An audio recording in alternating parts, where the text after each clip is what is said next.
Oi gente, eu sou o Heitor daqui do SOS Del Rey e o assunto de hoje é a reprodução dos seres vivos. Falando sobre o ciclo da vida, ele começa com a formação de uma única célula, que é o zigoto.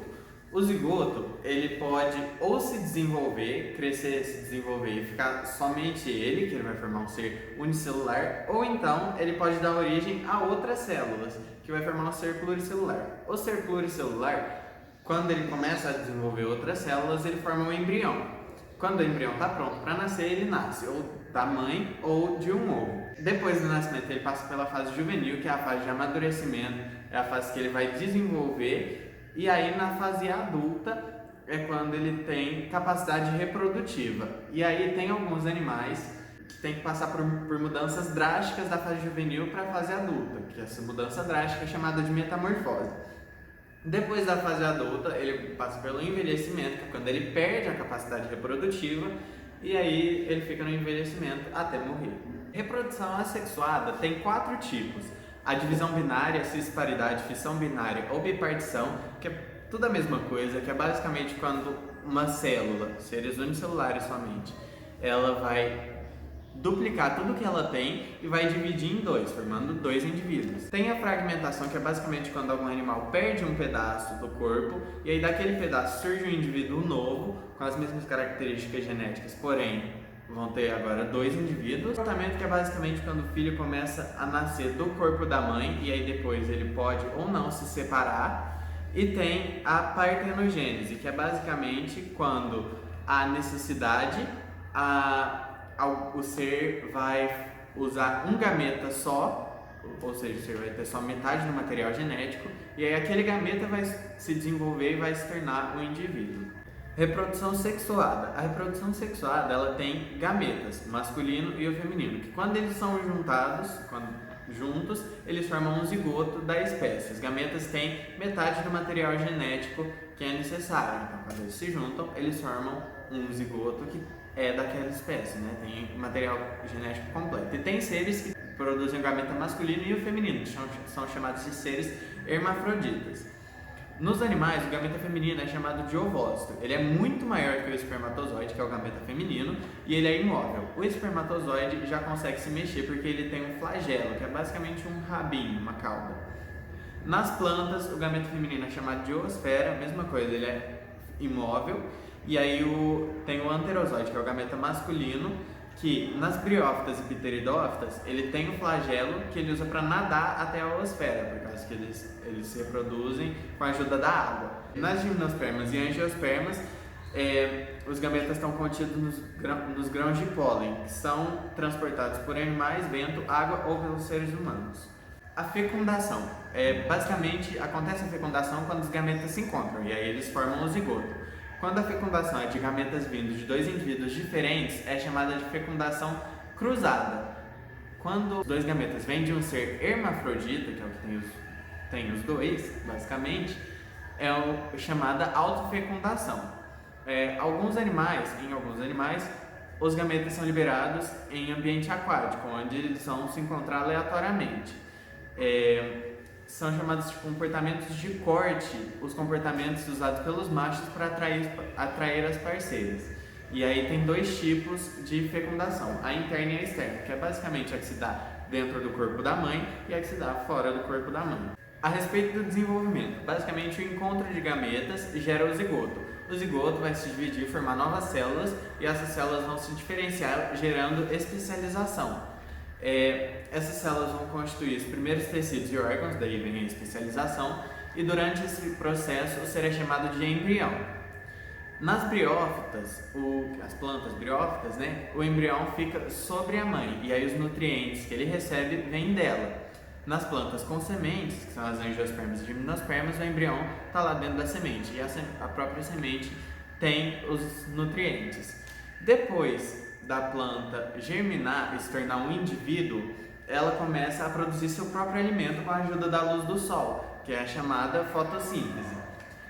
Nos animais, quando o embrião se desenvolve no interior do corpo da mãe, é classificado como vivíparo. E aí, enquanto uns recebem os nutrientes direto da mãe, tem outros que ficam em ovos que ficam dentro da mãe. E aí eles recebem o nutriente dos ovos. Quando os animal se desenvolve no ambiente externo, ele é chamado de ovíparo. Ele se desenvolve em ovos no ambiente externo. E aí a fecundação dos ovíparos pode ser interna ou externa. Os animais, depois do nascimento, eles crescem e se desenvolvem, e aí alguns deles precisam do cuidado parental. Se os animais nascem já semelhantes ao adulto, eles têm o desenvolvimento chamado desenvolvimento direto. Se eles nascem muito diferentes e eles têm que passar por uma metamorfose, ou seja, uma mudança drástica, eles vão passar então por o desenvolvimento indireto. A respeito da reprodução das plantas. Em todas as plantas há alternância entre gerações haploides, que são as que têm metade do material genético, e diploides, que são as que têm o material genético completo. Os haploides são chamados de gametófitos e eles produzem gametas. Os diploides são chamados de esporófitos e eles produzem esporos que são haploides. E esses esporos são produzidos pela meiose, que é um tipo de divisão celular. Basicamente o ciclo os gametófitos adultos produzem gametas que se unem e formam o zigoto, que vai se desenvolver e virar um esporófito. Os esporófitos vão produzir esporos que vão se tornar gametófitos. Reprodução das briófitas. Basicamente, elas precisam da ajuda da água, porque os anterozoides vão nadar até a oosfera, por isso eles têm o flagelo, e aí elas podem se reproduzir assexuadamente por fragmentação ou propágulos. Fragmentação, eu já expliquei como funciona. Os propágulos são basicamente massas de células que dão origem a gametófitos, que são liberadas assim no ambiente. E aí, nas briófitas, o esporófito fica em cima do gametófito, e aí assim ele vai espalhar melhor os esporos. E reprodução das pteridófitas agora. Os esporófitos, eles têm esporângios, e aí esses esporângios, quando eles estão maduros, eles vão se romper e eles vão liberar esporos. Esses esporos vão se desenvolver e virar gametófitos. Esses gametófitos vão liberar gametas na água, que vão se encontrar a oosfera com o anterozoide, e aí eles vão formar esporófitos, que vão se desenvolver, e aí quando os esporófitos se desenvolvem, os gametófitos se degeneram. A diferença principal das pteridófitas é que elas têm vasos condutores de seiva, que são o xilema e o floema. O xilema leva para cima e o floema leva para baixo a seiva. Reprodução nas gimnospermas. As gimnospermas, elas têm estróbilos ou cones, que eles podem ser masculinos ou femininos. Os esporos são desenvolvidos na própria planta. Nos estróbilos masculinos são desenvolvidos microsporângios, que é onde se desenvolvem os esporos. Os gametófitos masculinos, que ficam nos grãos de pólen, apresentam apenas 4 células e eles são transportados pelo vento. Nos femininos, os megasporângios e um tecido de revestimento que chama tegumento vão formar o óvulo.